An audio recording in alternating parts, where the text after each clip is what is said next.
This is Shelf Space. Okay, here we go, the first episode, and I'm launching this podcast with, among many things, a deep dive into the surprising science of premium hydration. I'm joined by gold medal Olympian and reality TV host Jon Montgomery, but consider this your official nerd alert warning. The man has traded the skeleton track for a SpongeBob SquarePants-inspired science lab? Don't worry, it'll all make sense in a bit. You might know Jon as the face of Amazing Race Canada, but you'll be blown away to find out just how fired up he gets about water. It's an organic and robust interview that gets Jon talking in detail about a bunch of really cool food stuff, including his new food program, Savour the North, and a few other musings that I think you're really going to enjoy. And before we launch in, I want to give a galactic shout out to our partners who make Shelf Space possible. TD, Faskin, Rima, Pacific Coast Distribution, Picnic Creative, and Benchmark 60. You can learn more about these teams and how they help food and beverage businesses grow in the show notes or at shelfspacepodcast.com. Okay, let's hit the big launch button. Here's my conversation with Jon Montgomery. All right, Jon, I love that we're having this conversation to chat about the universe of grocery and food and beverage. So thanks for joining me on Shelf Space. To get the ball rolling, I want to start you off with a quick question around the future. When you look 10 years down the road, what's one food innovation you would love to see in your favorite grocery store? A food innovation. I mean, they've already put the peanut butter and the jam in the same container. I don't know that there's a lot left in terms of food innovation that could happen, honestly. But I think, I would like to see different kinds of water. And I mean, that's my jam, so that's just self-serving. I keep an open mind. When I see it, I'll be like, I can get that in my pantry and into my family's basket of goods. And those that don't resonate with me, we'll leave behind at the store. What about like squid cereal or... Well, you know that already exists, and it's probably not in our market, but maybe soon to come. I've had squid chips. You go over to Asia, and they got all kinds of crazy stuff over there that you couldn't even dream of. So I'm sure some of that will land on our shores soon. Yeah, no doubt at all. All right, so you dropped the hint about water. Let's talk about water. I know you're in the water game. Water is exciting for you. In the grocery store, it is a wild category that has a lot of changes all the time, and it's a big volume game. Like the brands that thrive in water, they produce a lot of liquid. And like we've seen with Liquid Death, if you put some sexiness, some coolness behind it, good things can happen. But what excites you about the water space? Well, I mean, just for those reasons you just mentioned, it's a large category. There's interesting stories out there like Liquid Death. I mean, performers on stage putting water into their, alcoholic beverages and energy drinks and so on, and them just wanting the sustenance and elements of life and not a whole bunch of ridiculous energy stimulants and perhaps otherwise toxic elements in their water. So they began to just dump things in. And so that guy found a niche, and he made a can that looked as cool as what was inside is for our body. And water is the coolest thing for our body. We're made of it. I mean, it's given rise to life on planet Earth. And if you can't get excited about what is the basis of life, well, check the ticker. Well, and there's a lot of functional ingredients landing in water these days, a lot of really creative plays. I sampled for the first time protein water a few months ago, and I think that the claim was about 20 grams of protein in a bottle of water. What is it, do you think, that our water needs to be when we're shopping for groceries and buying a flat of water or a pack of water for our next adventure or to stock in our hockey bags? Like, what is it about water that needs to change? Nothing needs to change. It can. Things evolve. And the acronym KISS, keep it simple, stupid, I think is what you should apply to most things in life, and especially water. You know, we need protein. I'm a huge advocate of protein. And if it can come in water, beauty. I'm already mixing water and protein powder, so why not just have it be a prepackaged good that I can get it all in one take? But it's about the ingredients, I think, that go into things and the simplicity of them. And that's certainly how my wife and I gauge what is going to be in that basket of goods that we procure for our family and is in our pantry, is the simplicity of it and its origin. And knowing the origin of it is, for us, I guess it gives us a little bit of reassurance. We don't have a lot of control in life, but if we know that this comes from, the local stand down the street, we would love if the vast majority of the things that our family consumes are local. And we are super privileged, being on the south end of Vancouver Island in the community that we're in, that we can get our proteins, our fruits and vegetables seasonally, even stretching long into the winter months with root vegetables and other hardy plants that grow in greenhouses out here into the winter months. We feel incredibly privileged to be able to have that at our available and to be able to make it possible for our family. But the idea that things need to be more complex, that they need to be more difficult to manufacture and to make and to be full of things that are man-made and not of natural origin, I think is a misnomer. And that the more complex thing sounds, the more you should scrutinize it. That's fair. That's well said. We'll get back to the conversation in a second, but I want to take a moment to give a shout out to this episode's sponsor, TD Business Banking. You know as well as I do that the consumer goods industry isn't just about making great product. It's about managing margins, navigating supply chains, and finding partners who actually get it. There's nothing worse than using some CPG lingo only to have your banker look at you like you have 3 heads. That's why I point founders and food leaders towards TD. They've dedicated themselves to the food and beverage sector with local relationship managers who partner with you to understand the hurdles that you face every day. Whether you're financing working capital, building and equipment purchases, or just want a banking partner who picks up what you're putting down, TD has the advice and expertise to help you grow your business. They aren't just bankers. They're a vital part of our industry ecosystem, and I'm proud to have them as a partner. Now let's get back to the show. Your place in the water world is one where you're actually a stakeholder in a water venture. Is it in the grocery store? What's the play that you have in water? Well, during the pandemic, when everybody was sitting around twiddling their thumbs, baking sourdough or finding a new passion because of all the available time that we had on our hands, like many people, I was reading some books and listening to some podcasts. And a podcast led me to this inform me and about a molecule that is ubiquitous in our environment, and it is deuterium.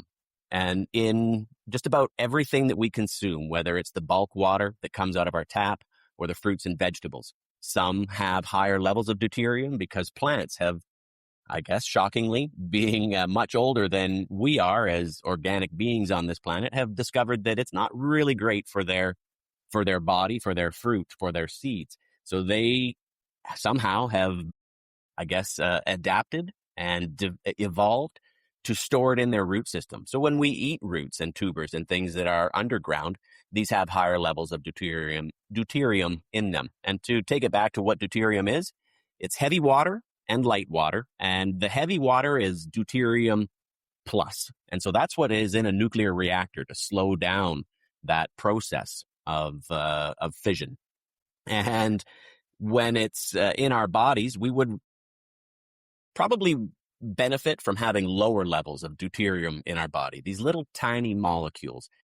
This is getting a little bit into the science of it, but we have in our mitochondria a really fast spinning helix at the top of it. And these molecules jam that spinning helix of the mitochondria, taking it offline, never to be replaced. And that is the hallmark of degradation and aging and premature aging, possibly, on planet Earth. And so this struck me as like, well, I've never really heard of deuterium. So you go down the water hole, and in this case, the water hole. And so I found out a fella across the water here in Seattle. His name's Dr. Gerald Pollack. And he wrote a book called The Fourth Phase of Water. And what he had identified by an accident in his lab while studying something else was that there was this unique quality to water that when introduced next to a hydrophilic surface, or water loving as opposed to water hating, there was this exclusion zone that would build up where there was no food coloring in it, and it was right adjacent to the edge. They turned the light off and it disappeared. They turned the light back on and it came back. And so they discovered that something from this light was causing this area next to this surface to be different than the water around it. And it led to this discovery, which hasn't really had a lot of pushback on. And new fundamental discoveries in science, as a knee-jerk reaction to what we know, there's always a lot of pushback. There hasn't been with this discovery of this fourth phase of water. And so we know water as bulk water, H2O molecules coming out of our tap, the kind that, we used to presume came from the sky, or the type of water, rather. We've got a gaseous water as water vapor and a solid water as ice. We've known water has these ridiculous properties where when it's frozen, it expands instead of contracts like everything else on the planet, and the way that water behaves. And so this answered a few of those questions. This fourth phase of water, which is plasma water, a social relationship between those water molecules into a hexagon. And this is what gives rise to life on Earth, this social relationship between water molecules. And this was fascinating to me. So I continued to dig into it, to find it, to see if there's deuterium depleted water. Sure enough, somebody had come up with a way to create deuterium depleted water. And I reached out and chatted with them a lot over the phone and bought pallets of water from them out of the States. And that sort of set off this journey of discovery. And I guess from a standpoint of being a curious fellow, it was satisfying the curiosity that kept leading me further down the line. And so to this day, I have teamed up with a local gentleman here who has a product that imbibes water with oxygen using cavitation. And it's dead simple. It's rudimentary. And that's basically what I'm doing now as a technology integrator, creating imbibed water. You can imbibe water with any gas through this mechanism.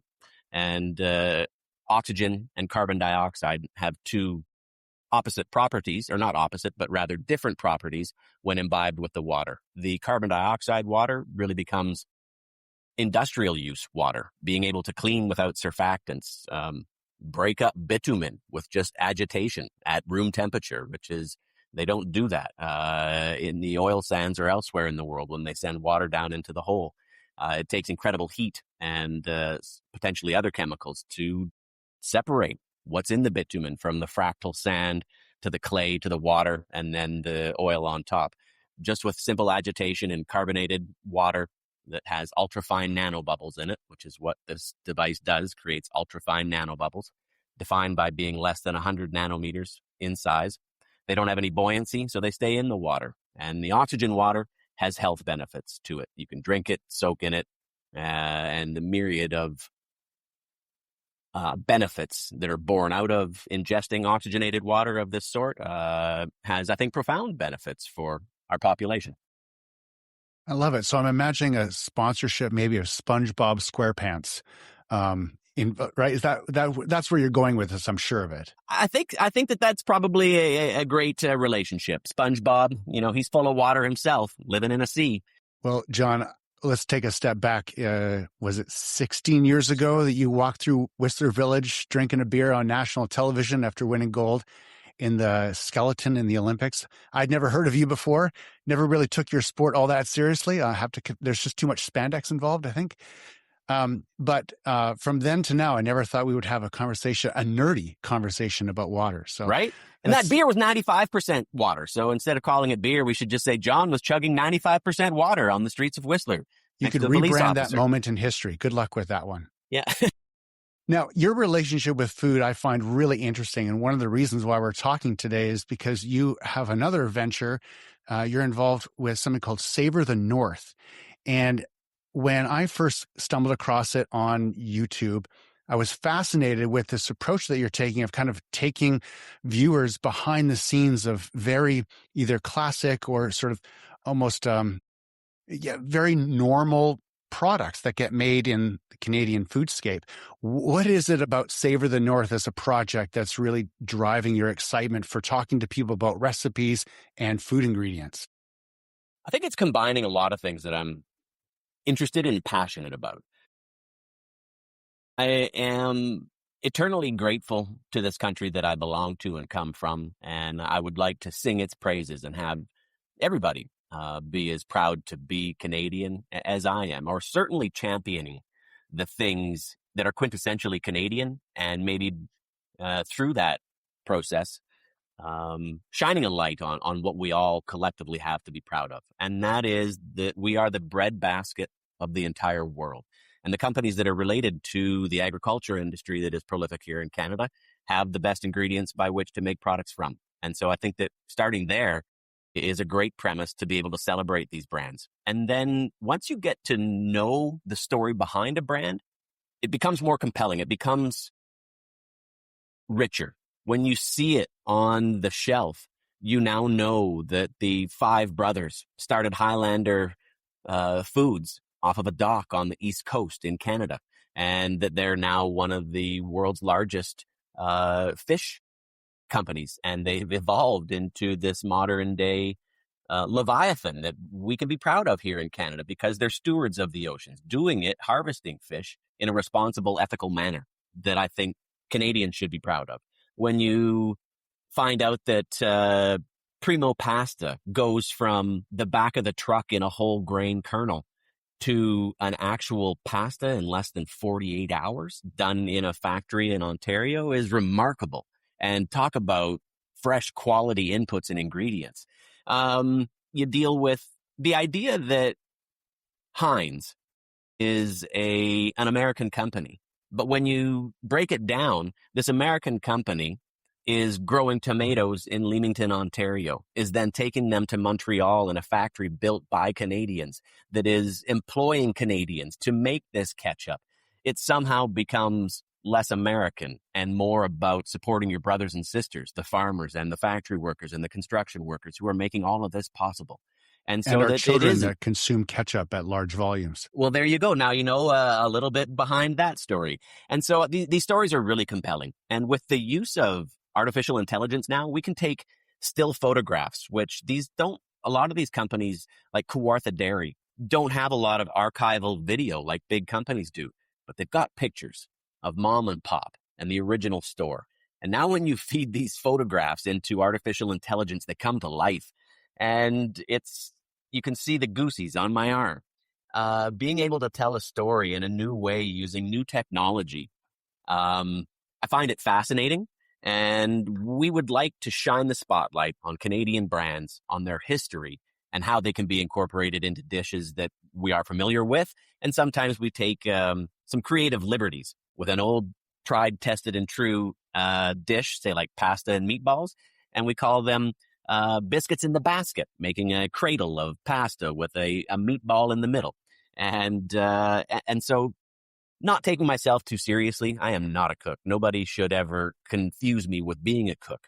But we've basically married a cooking show where the cook is not a professional and certainly doesn't take himself too seriously. We're using, self-deprecation, and which is a great form of Canadian humor, and me just being candid. And I think people can relate to that, hopefully. And also what we've all known and loved, which is those heritage minutes that we used to find out or watch on television and learn this little tidbit of information about our country that we didn't know 5 minutes ago.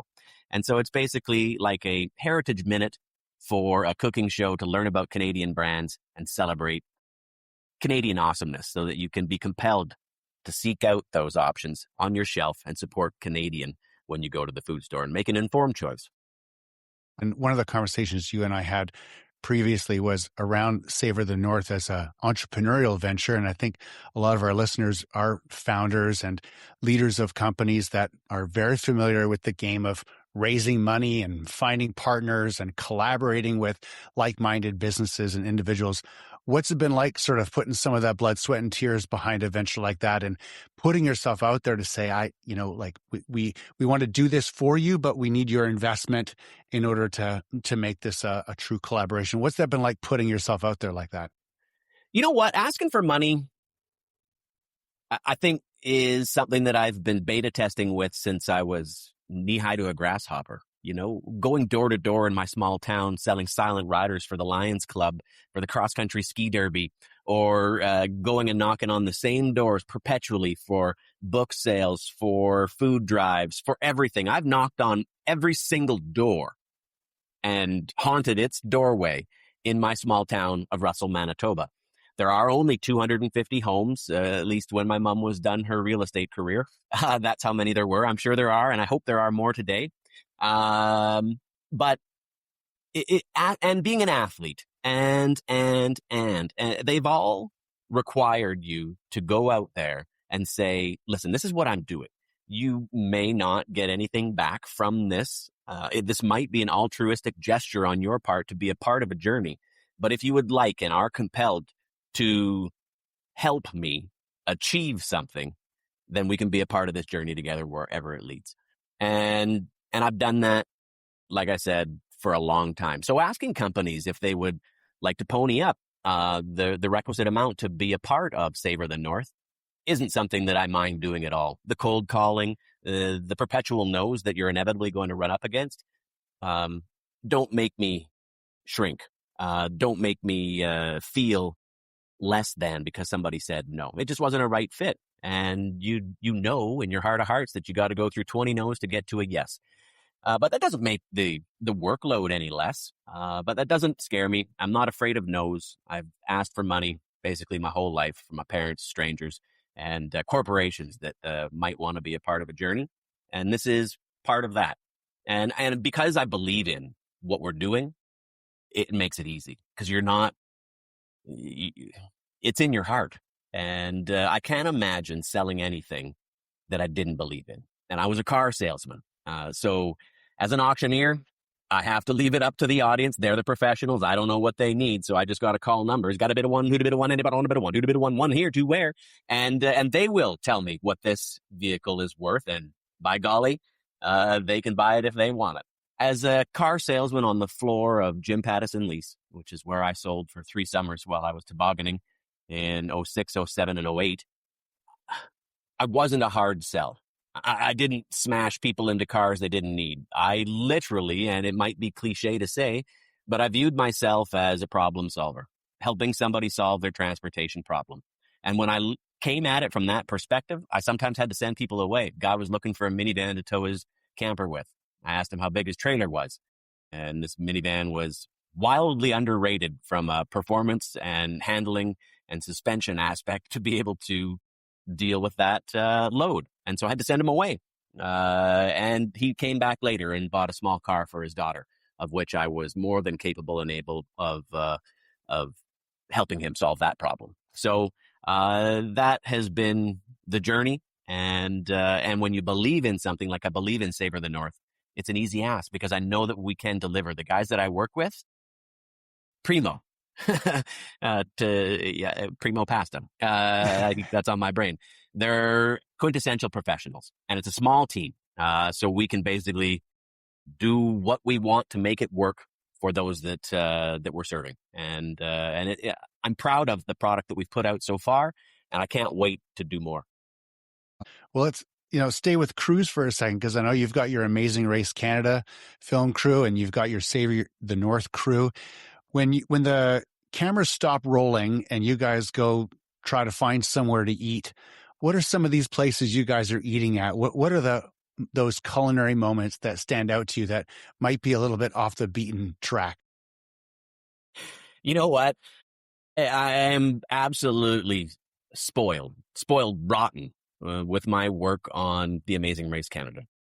I love the work itself, but to call it work, I think would be disingenuous. I love the opportunity and I love the engagement, but it doesn't feel like work. The hard part is being away from home for 5 weeks and being away from my wife and kids. That is the only onerous part of what I do. And it allows me to be home a lot more and to do public speaking throughout the year as the core business and feeding relevancy to do that. So I have an incredible amount of face time outside of those 5 weeks between mid-April and mid-May with my family. But I don't make any decisions about the show. I'm just the talking meat bag that's riding its coattails and benefiting from its success and popularity with Canadians. But I also don't choose what I eat in the morning. I don't choose where I go, what I say, what I wear. I don't choose. I guess I can do any of the stunts that I want to do. I have chosen to do them all, except for one. We can come back to that later. But I only choose one thing a day for myself. And it's not when I get up or go to, I can choose when I go to bed. Yeah, I should be responsible and go to bed early, but I choose what I want that night off the menu. And I don't even decide where we go. The culinary captain on our team is the director, Rob Brunner, and he sits up in the front and he throws suggestions out to the car, to the van, as we're driving around from pickup to pickup or stand up to stand up. Our pickups come if we don't get it right.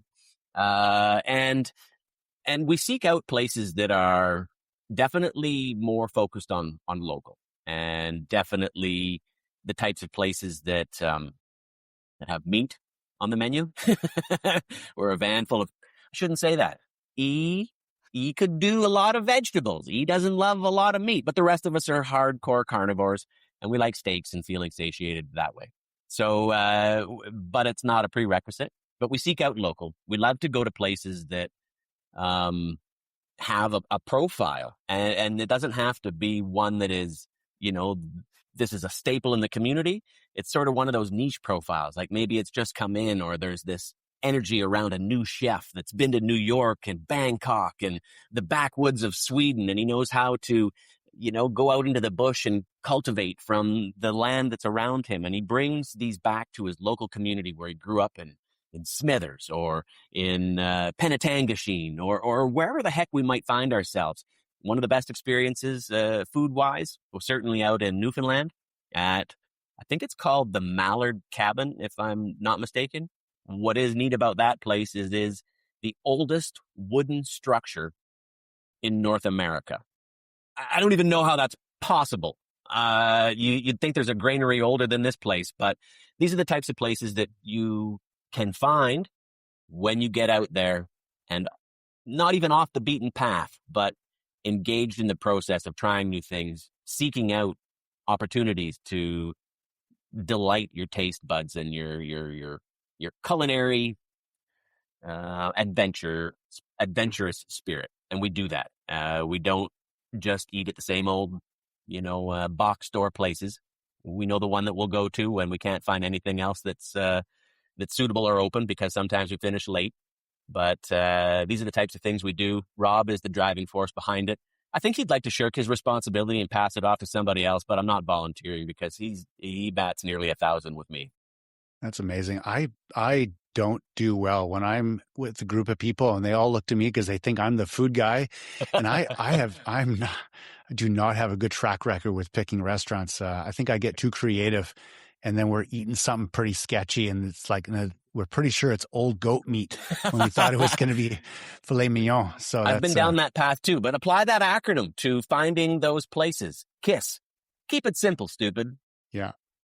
So when you look back to the eating that you would do with your family when you were a kid around the dinner table, it sounds like might be kind of a meat and potatoes kind of growing up. But what about now? Now with your family at home, I know you're a quasi Jamie Oliver. You kind of pretend to be a cook. Obviously, you're probably more capable than most. But no, Jamie Oliver is a culinary genius, perhaps. I am, but a rube. So what does it look like for you when you guys are shopping for your family and you're trying to introduce new things to your family? What is it like to grocery shop in your home? Well, the food in our home begins and ends with Dish. Dish is my wife, and she's celiac, and she, by necessity, has to be very careful with what we choose.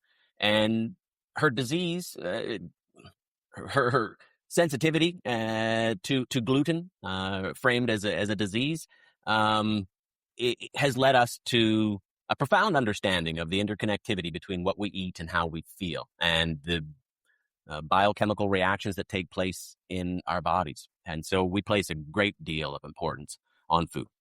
Perhaps the single greatest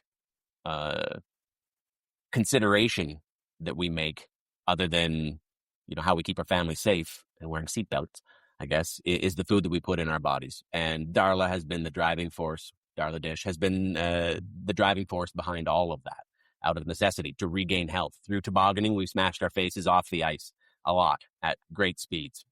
We all experienced concussions to some level. What was different about Darla was that she never recovered. Just continued to get worse and worse and worse. And it was a negative feedback loop between celiac disease, undiagnosed and unaware of, and the brain health that was being compromised through tobogganing, through skeleton racing. And so this awareness led us on a journey to recovery. And we wouldn't have the family that we have today had that not happened. So while it was going through the fire, and I'm talking years worth of regaining health, I feel grateful that my wife is strong enough to have been able to shoulder the burden and do the hard work to regain that health and get back a quality of life that she could be proud of. She's Darla 2.0 now. She will never be able to do like a sport like skeleton again. She has to be careful about hitting her head. But 2.0 is usually an improvement. And while there are things that she had to leave in the past, the future holds nothing but great things for us. And it's a byproduct of food. Yeah, I love it. I have a question about performance nutrition, because you, through your career in sport, you would have gone through a lot of that. And my guess it would be probably more difficult. Maybe it was more difficult, back when you were at the height of your Olympic efforts. But when a lot of people go through the grocery store and they're looking for, we've got our luxuries and those decadent things that we all gravitate towards. But then there's the things where we're like, okay, we really want something to perform well for us. We're looking for that protein, or looking for those nutrients or those antioxidants or whatever. What is it from an athletic perspective that is it getting harder or easier for athletes to fine-tune things for their bodies? Are they overwhelmed? What's the landscape out there when it comes to nutrition and performance? Back in the day, you went to bed relatively early and you carbo loaded the night before. That was like sort of the mid 90s, early 90s onward type of a thinking, and maybe even into the 80s. I wasn't doing a lot of performance eating in the 80s. But back in the day, it wasn't the case. Baseball players, hockey players, they would be eating steaks, big, what we considered to be heavy meals that didn't have a lot of carbohydrates in them. And they did it because they felt satiated and because it worked. Beta testing. You didn't have any information to go on other than how I feel. But then we came out with the idea that energy was created from carbohydrates in the body, breaking those carbs down into simple sugars and feeding the mitochondria, blah, blah, blah, blah. But at the end of the day, we've probably flipped the switch on that a little bit. That certainly having fiber, small bits of carbs, and substantial proteins is the actual answer. And is the actual answer for me, as far as I'm concerned. There are other opinions out there, but I'm not talking about a strictly carnivore diet, avoiding all fruits and vegetables and fibers and so on. I'm talking about balance, about eating healthy proteins, and considering their source is of the utmost importance. But when it comes to performance, it generally boils down to what fuels the brain and the body, and what can we use for readily available sources of fuel. And if it's a quick hit, you know that there is going to be that trade-off down the line. If you are a performance athlete and you're out there running on a trail, smashing back some honey for that instantaneous energetic surge is probably the most prudent thing to do. But sitting there the night before, checking back energy fuel packets is going to do you no good at all. And so different fuels have their place in different times of your performance arc. The day before, what should you do? The week before, what should you be doing? The day of, while you're performing, what should you be doing? And so you mentioned, is it sort of paralysis by analysis? And yeah, I think there is a lot of that, because there is so much more information out there. Our our capacity to connect with this information knows no bounds. There are endless resources just in front of you, just a keystroke away. And so where do you go? How do you find it? You have to align with where your heart leads you, but then you have to do the work. You have to beta test, and you have to ask yourself those critical questions. How do I feel? How does this make me feel? Because we are all so individually unique that what works for A won't necessarily be optimal for B. And so it boils down to what works for you. And to be honest with you, if you tell yourself that this is the best, that I am actually at my apex in terms of physical readiness and capability, that's probably more important than what you actually put in your body. The placebo effect, people pass it off as like, oh, it's just the placebo effect. Paying no attention to, okay, but if this is the placebo effect, why is it having this result? Why is it actually working? When it seems like they gloss over this really powerful component of what the mind is actually capable of doing. And the placebo effect shouldn't be used as a catchphrase to discredit something. What it should be is a signal that it's more important how you feel about something than what it actually is. And that can even go so far as to telling yourself that this food and its inputs or its origin is in fact optimal, even when it might not be. So when people are told in blind studies that this is of quality, and then the other person is told that this has had stuff done to it, or that it's been sprayed and it's not as high quality, their two are the same. The group that has been told that this isn't and know that this quality of food is less than actually have lower indices or parameters on blood tests than the group that thinks that they're eating the good stuff. And it's the exact same thing. So it tells you how powerful the mind actually is. That's amazing. Hey, you promised to say which stunt you did not do on Amazing Race Canada. I was hoping you'd forget that. Damn it, I got to eat some crow. The people at Insight and CTV, they are not mean folks. And so they tell me that I can do any of the stunts that I want to do. They would like to see me do them. I think that's why I probably was tapped for the job, is they needed to find some simple schmuck that would find joy in climbing up a Ferris wheel, jumping off of the world's tallest bungee tower, or doing a canyon swing. And they found him in me, but I didn't tell them up front that I'm not a big fan of water, especially freezing cold water, especially at 8 a.m. when I've got the rest of the day ahead of me and I've just did my due. And if I go in this water and go under Great Slave Lake and swim from one hole to the next, well, by golly, I'm going to be cold. Not feeling super cool, because I'm going to have to, you can't hide this kind of trepidation. I'll be like, oh, God. And that doesn't look cool on camera. It doesn't like, So I didn't do swimming under the water from one hole to the next on Slave Lake. And I regret it, because now I got to tell guys like you that I didn't do this one stunt because I didn't want to get wet or cold. And I was a little bit scared, and it was 8 a.m. So, man, this confession's going to go viral. But I think that that's good, because in that one failure, I don't think that I can now turn anything else down, because I don't want to have to live with it.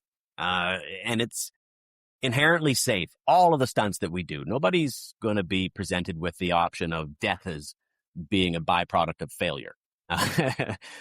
Embarrassment is about the greatest pitfall that somebody would be navigating in one, or having to reshoot it. Oh, there's no reshooting for racers on the race. There's always reshooting for Jon. Those are the pickups that I was talking about earlier. If we didn't do something right, we'll have to go back and get a pickup, or if I flub a line on the mat. That is the only part of the Amazing Race Canada that has ever, I don't know if contrived is the right word, because nobody expects that there isn't an edit, but all of the things that the cast members do, the racers do on that show, is 100% authentic, never redone. And the only time that anything would be redone is with me on the mat after it's been determined your placing, anything that's going on, and it's just for cleanliness. And I'm the only guy that gets the chance to redo anything. That's awesome. All right, last question for you. Your favorite grocery store, anywhere in the world, at home or abroad? I don't think it's my favorite, but I visited a grocery store in Sochi, Russia in advance of the 2014 games when we were over there training. And man alive, it was different. I'd never seen so many different types of vodka in my life, and it was present and accounted for. So I'd say my favorite grocery stores are in different countries. And it's not because they have better stuff, but it's just things that I've never been exposed to, never experienced. And for me, that's, I think, a part of life is getting away from the monotony, getting away from those things that are familiar, taking a step outside the comfort zone where you're comfortable and confident and capable in your abilities, and stretching yourself. And not that going to a new grocery store in a different country is stretching yourself, but it's exposing yourself to something new.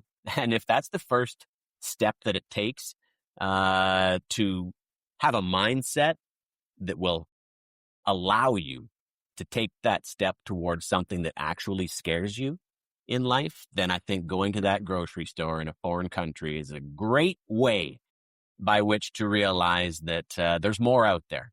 And the more often we take the steps to those things that scare us in life, the more we'll enjoy it, because we will grow, no doubt. I love it. Jon, thank you for the time. Thanks for chatting about all things food and grocery and nerdy water and stunts. And it's been great to be together. Thank you. It's been awesome. Thank you very much, Corwin. Thanks for listening to this episode of Shelf Space. If you like what you hear, I would be eternally grateful for a 5-star rating and a quick share on social.